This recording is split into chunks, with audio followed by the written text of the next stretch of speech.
Good evening and welcome to Chicago Tonight Latino Voices. I'm Joanna Hernandez. On the show tonight, the Chicago Public Schools Board approves a balanced budget for next year, but future worries remain. Advocacy groups are calling for action after domestic violence deaths in Illinois spiked last year.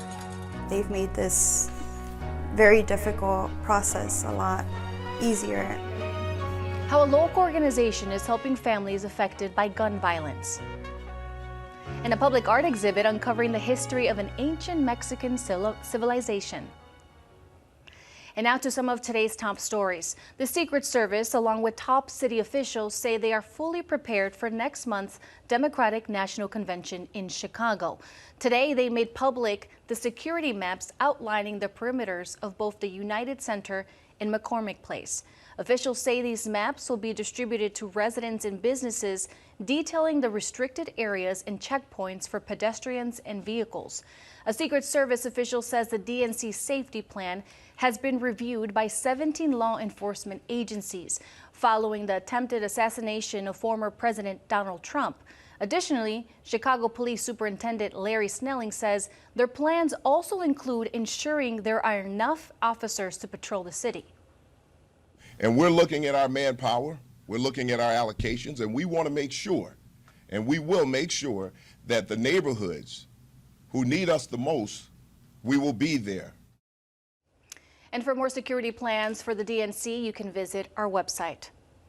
And a vacant site on the south side is being transformed into a massive hub for advanced computing. You heard right. State and city officials announced they are partnering with California-based company PsiQuantum that plans to build the largest quantum computing facility on the former Southwark Steel site. Quantum computers can solve more complex problems than supercomputers and much faster, according to the World Economic Forum. Today, we bring ourselves a step closer to our quantum future, opening up a world of possibilities in everything from climate solutions to national security to healthcare and beyond. And in doing so, we are bringing jobs and opportunity and are laying the groundwork, the foundation for a long-term, broad-based economic prosperity for the state of Illinois. The company says it expects the facility to create at least 150 jobs in the next 5 years. Up next, a look at CPS budget for the upcoming school year. That's right after this. Chicago Tonight, Latino Voices, is made possible in part by the support of these donors.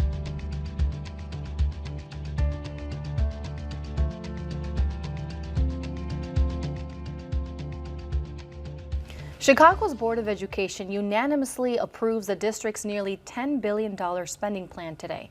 But critics of the budget say the district is relying on staff vacancies to plug its $505 million funding gap.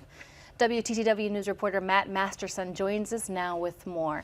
Now, Matt, give us all the details. Tell us what challenges CPS was faced with while organizing the budget for the upcoming school year and how they decided to handle that. So CPS already faced a nearly $400 million deficit because COVID funding from the federal government was set to run out this year. Over the last few months and weeks, they've run into additional cost issues from healthcare and special education costs that brought another $100 million onto that tab, bringing it up to, as you said, $505 million. CPS CEO Pedro Martinez today said the goal was to keep those cuts that they needed to balance this budget out of the classroom. So they tried to rely instead on reductions to central academic and operational budgets, grant funding, and they relied on increased vacancy savings, which is part of the issue what that has been raised by the Chicago Teachers Union and other groups. The district says this is a balanced budget, but there were concerns raised about the long-term viability of the district's finances if they're not able to find other financial revenue streams in years coming. So the cuts were enough to get through this year, but there could be bigger problems on the horizon in future years. As we know, there's been many opinions. Outside groups have weighed in on the budget, including the Chicago Teachers Union, who focused much of their concern on the staff vacancies in the district. Let's take a listen. In this budget, CPS chose cuts and overcrowded classrooms instead of trying to find creative funding solutions to get us closer to being a transformative school district. The board has its own equitable funding formula, right? They've stopped student-based budgeting. They say they want to give more into the classroom. How do you do that if you're cutting paraprofessionals? How do you do that if you're cutting restorative justice personnel? Matt, what other concerns are there? So the union, as they said, they were not happy about the number of staff vacancies. CPS says that it's actually bringing in more employees for the next school year, but the problem that the union has is that they're cutting aides and paraprofessionals who could assist in classroom settings. Educators and staffers who spoke today, they said that this budget is balanced on the back of those educators who are losing their jobs, having their positions cut.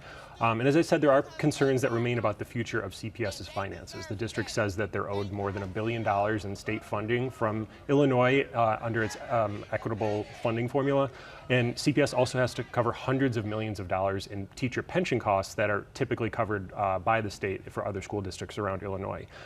Both the district and the teachers union know that more funding is necessary for Chicago. Without it, district officials said today that their budgetary deficits could exceed $1 billion in the next 5 to 6 years. That's a lot of money. What happens from here? Yeah, so they need to continue working on that. They've been working in Springfield trying to get that funding from the state, but it hasn't been an easy process. Both the union and CPS officials have gone there together and tried to put up a unified front, but they haven't got that money. So it's going to be a continued process to try to get any other funding they can from the state or otherwise. Well, thank you, Matt, for that update. Yeah, thanks, Joanna. We're back with more right after this.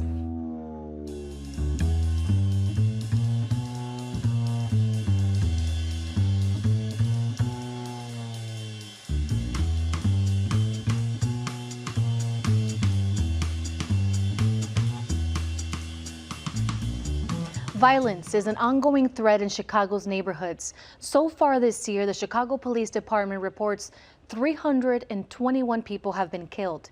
Many victims leave behind loved ones who are left to cope with the aftermath. But a local organization is helping families through the grieving process. Se llevaba la bocina y se ponía a bailar ahí en el centro. ¿En el centro? Sí, en el centro se ponía él solito, se ponía a bailar ahí en el centro. ¿En el centro solo? No le daba vergüenza. This is Gilbert Hernandez, breakdancing for a quinceañera. Por mí fue que yo le decía que jugara fútbol, pero no, ya después él no le gustó. ¿No le gustó? No, ya. Sí, él quería él tenía un sueño de tener su propio estudio. Gilbert was 21 years old when he was shot and killed. His sister, Iris Hernandez, says it's a heartbreak you never get over. Not being able to come into his room and share any news with him or have a good cry with him, and it's more so of just feeling that absence now in the house and that quiet that doesn't go away. The family has been receiving support from Chicago survivors for the past 2 years. The organization offers a range of free services to victims of violence, from counseling to legal aid. Fue la única organización que ha estado con nosotros al pendiente y sigue estando con nosotros. Gilbert's parents and prosecutors say he was shot multiple times by 2 men who stole his car. Iris says the organization's criminal justice unit is helping them through the court case, as 2 men have now been charged with his death. If it wasn't for them, we would have been lost. We wouldn't have been connected with other mothers and families that recognize the pain and our understanding of what this process is like. And it would have been very confusing as well to go through the legal process of what the courts are, what is going on. Chicago Survivors was founded in 2010. The executive director, Deshaun Hill, began as a social worker, driven by the loss of her brother to gun violence. It's really a fire from within me because my brother and his life was worth what I see today. And I get to relive the good times, and I get to relive what it means to be about a response to violence when it wasn't there for me. Hill says the organization partners with the Chicago Police Department by responding to homicide scenes and providing immediate support. Rosalba Alvarado is also receiving services. Her son was killed last year. He had just left the house. He came to drop some stuff, and a minute later, I heard the gunshots. On November 26, 2023, 19-year-old Antonio Alvarado was fatally shot just a block away from his mother's home. Hill is making a home visit. Tell me about him as a person and some of the things you would want us to know in the world outside of this other story, because he's bigger than that story. My son was real hyperactive. I had to be on top of him, but he was one who gathered us all. Helping family members feel heard is what Hill says Chicago Survivors is providing. He started before he was 18. Why did he tell you he wanted to join? He likes helping people. Rosalba says her son was embracing a new life, working to better himself when he was killed, leaving behind a daughter he never got to meet. It's hard. I'm supposed to be the strongest person in my family. What I was thinking, yeah. You know, I do have other 6 kids. It's just like, how can you take that pain away from your kids? Rosalba and her children are currently in therapy through the organization. We can provide some practices, some ideas, but really the creativity of healing is individual. It's like, what works for you? And we're here as a bridge as Chicago Survivors to help you figure that out, find your way, and let you know you don't have to do it alone. The Hernandez family say they found healing by creating an organization in honor of Gilbert. I want people to know that my brother was truly the light in our life, which is why we decided to name the nonprofit La Luz Eterna de Gilbert, and in English we call it Jules Light. His dancing name is Jules, and it was given to him to reflect the way that he was a jewel to all the people that knew him. Through Chicago Survivors, they have collaborated with other groups to organize events for children and teenagers who are passionate about breakdancing. Nos ayuda mucho, es como una terapia, como revivir a su memoria, haciendo lo que a él le gustaba. Y sé que él está feliz, porque es lo que él soñaba, lo que él quería. And I want to thank these families for sharing their stories. For more on Chicago Survivors, you can visit our website. Up next, a new report shows a disturbing trend in domestic violence. Chicago Tonight's coverage of public safety is supported by the Su Ling Jin Charitable Foundation Initiative for Reducing Violence in Chicago. Advocacy groups are sounding the alarm on a spike in domestic violence cases. A new report from the Illinois Coalition Against Domestic Violence says domestic violence deaths in Illinois rose by 110% last year.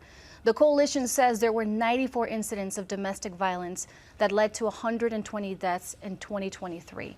That's up from the previous year when there was 45 incidents and 57 deaths. The spike has advocates once again pushing for the passage of a bill in Springfield called Karina's Bill. Joining us now with more are Carmen Navarro, Executive Clerk of Court Operations for Administration and External Affairs at the Clerk of the Circuit Court of Cook County, and Baltasar Enriquez, Director of the Little Village Community Council. And joining us via Zoom, Vicki Smith, former Executive Director and Consultant for the Illinois Coalition Against Domestic Violence. Thank you all for joining us. Now Vicki, I want to start with you. These numbers are very alarming. And as we know, usually the annual report is out in October. Why was it so important to release it early? I think it was really important for us to get this information out as soon as we could, because there has been such a dramatic spike in the number of deaths across the state this year compared to last year and previous years. We've seen the numbers go up and down a little bit over the many years that we've done this report, but never such a dramatic increase in 1 year. And as you can see when you read the report, a lot of those, most of those homicides were committed by guns. And so we really feel like we need to spend some time this summer going into October, Domestic Violence Awareness Month, to make sure that the public is aware of how dangerous domestic violence can be, and that we have resources and solutions to help people who are experiencing domestic violence. And Baltasar, as I just mentioned, according to the report, 68% of those deaths were caused by firearms, including the fatal shooting of Carolina Gonzalez and her 15-year-old daughter, Daniela Alvarez, last year. Now, these murders took place in the Little Village community. Can you tell me a little bit about what was that feeling like in the community? What has been the community reaction? So Carolina lived right around the corner of our office. And when it happened, we ran down to the house and we saw, you know, the red tape. And we questioned where did we fail, right? Our advocacy group, Las Valientes, started in 2022 when they found the bodies of Cristina Ical from Guatemala, 20 years old, and then 2 weeks later, we find Rosa Chacon. So from there, we've been asking the state for femicide charges, feminicidio, femicide. We're the only country in the world that doesn't have femicide charges. So we're asking for an attachment to the murder. If you murder a woman, you will have an attachment of femicide, right? And when Karina had already obtained order of protection, the law's already there. It says that when they obtain an order of protection, the state police is supposed to go pick up that gun. If the state police can do it, the Cook County Sheriff. If the Cook County Sheriff can do it, the domestic unit in the police department. So the law failed her. Yes, they were there 3 days prior, and they could have retrieved the gun, and they didn't, and that's why Karina's not here. But if they would, she was still alive. And the problem is that nobody got held accountable. And Carmen, I want to bring you in. Karina's bill, named, as we know, in honor of Karina Gonzalez, would allow law enforcement to remove guns from accused abusers while serving orders of protection. Now, you have a background in law enforcement. Where does the bill stand now? So where it stands right now, it was halted. There were a lot of things that people wanted to add at the end. I know they're saying there's a lot with law enforcement kind of pushing back on some things because they're stating they don't have the resources. But I think one thing that's really important is that we don't want victims out there to feel that like there's nothing in place right now. As Baltazar stated, there are laws already on the books that remove firearms from the hands of domestic abusers. The issue, I think, lies in the simple thing like what we're doing here today, which is educating people on what everyone's role is when it comes to domestic violence, because the system is failing. It is not just law enforcement. It is not just the advocates. It is not just the legislature. It's the fact that we're not all sitting together in the same space, understanding all of our roles so that we can save these women and their families. Would you say that's why they need to pass this law? That's why they need to pass this law. Absolutely. And Vicki, going back to you, there's also an increase in the number of counties across Illinois where domestic deaths were reported, with Cook County showing the highest number of incidents. Why is this also alarming to you? Well, Cook County, of course, has the highest population of Illinois, and but we want to show that this is not unique to large urban areas. This is across the state, in our rural areas, in our suburban areas. It's something we have to address statewide, collectively, with all the as the previous speaker just mentioned, all our systems are not working together. And we have got to show that this isn't just a big city problem, it's a statewide problem. And more counties this year than ever. 27 counties in Illinois experienced at least one domestic violence homicide. So we need to not look at this as some kind of localized issue. This is a statewide problem that we need to address, and that's why the state legislation is so important.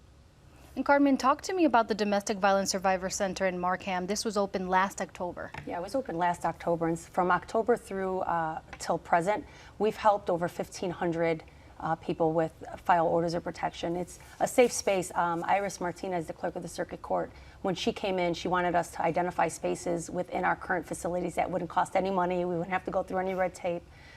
Because she was visiting a courthouse, and as she was walking through, there was a victim in the hall, bruised and battered, and she was speaking to the advocate in the hallway, and she found that unacceptable. So she charged us with finding space so that advocates can have a space, the children can have a quiet space, watch some TV, play, have a snack, and there'd be resources available. They can zoom into their court hearing. Even if their court hearing is not at the Markham Courthouse, it's in Skokie or Rolling Meadows, we have a Zoom room set up in that space, which is very helpful. We have our staff there, provide them the forms, help them complete the forms. What has the feedback been like for the victims? Well, it's been difficult, again, going back to communication and everyone working together.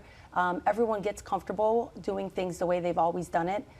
There are some advocates who have been great about utilizing the space. There's other advocates who want to continue using the space they're in.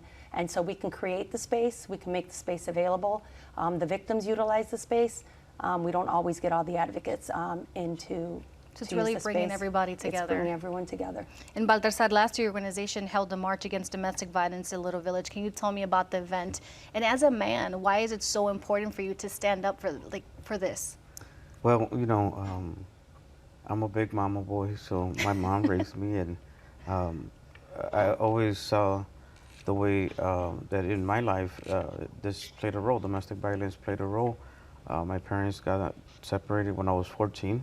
I then became the head of the household. The bread maker, and that's what happens here, right? The family breaks up, and the kids become the victim too. So I became the victim, and I skipped my youth. I became an adult at 14, and so these are the things that our community faces, the children growing up in the community, and how do we break that cycle, right? Of me not becoming an abuser. So I think my mother taught me that women are the ones that are caring for you, raising you, and I think the love that she gave me is what is making me fight for women's rights, fight for them to have. Are you surprised with the spike in deaths? Yes, it's shocking, to see this number go so high. So we have to see that there is an issue with the aggressor, and that the aggressor also needs mental health services instead of being incarcerated, instead of just being put in jail, and they come out more angry, more aggressive. Trying to break the system. And, yes. And Carmen, last question here. You dedicated much of your career to preventing domestic violence. What would you tell someone who's facing, these domestic violence, who's a victim? What would you tell them? The system itself has to be victim driven, and I would tell them, first of all, we all need to admit that we are failing victims every day, and by we, it's the system. And so please don't lose hope. Someone somewhere may have failed, but there's always help. Speak up. Let us know who failed you, where you were failed, so that we can shore that up and really protect you and help you. And there are spaces. There are a lot of people doing this work. Vicky's been at it forever. I'm sorry, we're gonna have to leave it at that. But thank you everybody for your input. Absolutely. Back with more right after this.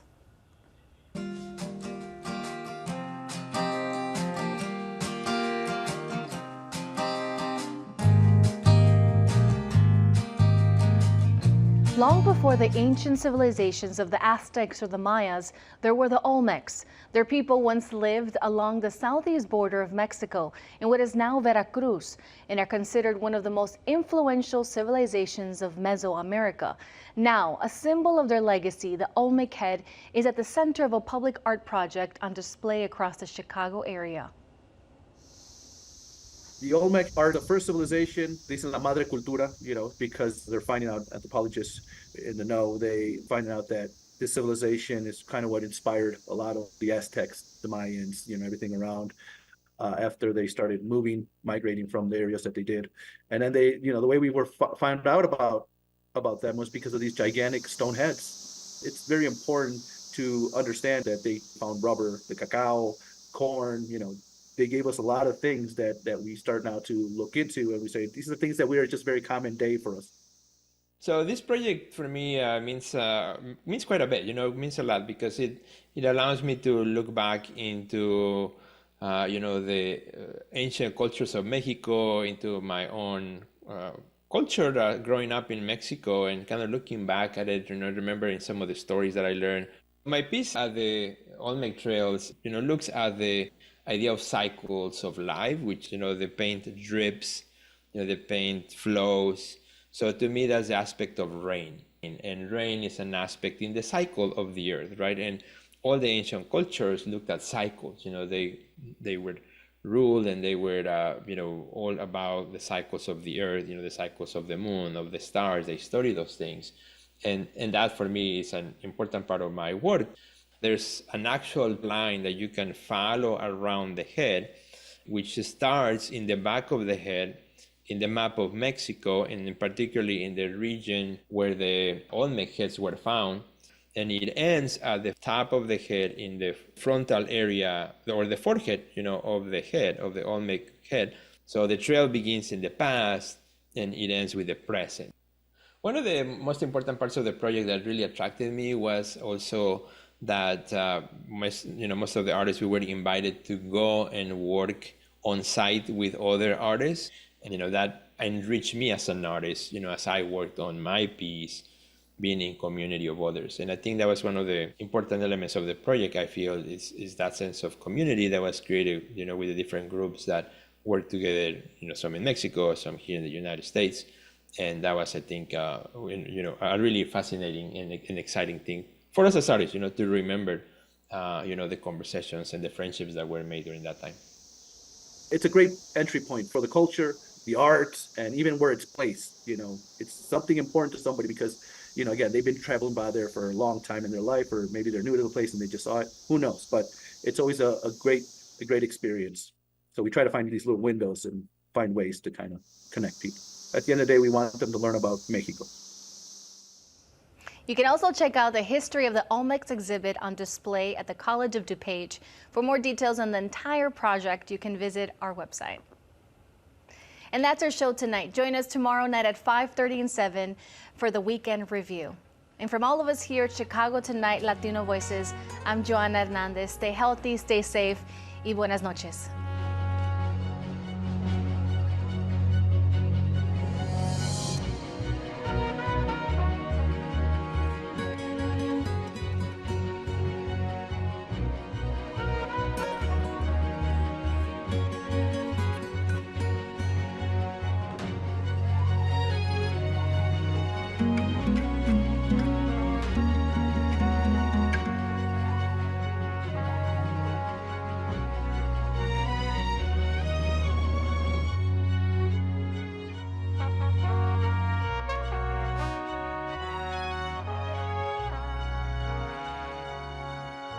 Closed captioning is made possible by Robert A. Clifford and Clifford Law Offices, a personal injury law firm dedicated to preserving the dignity and rights of all individuals.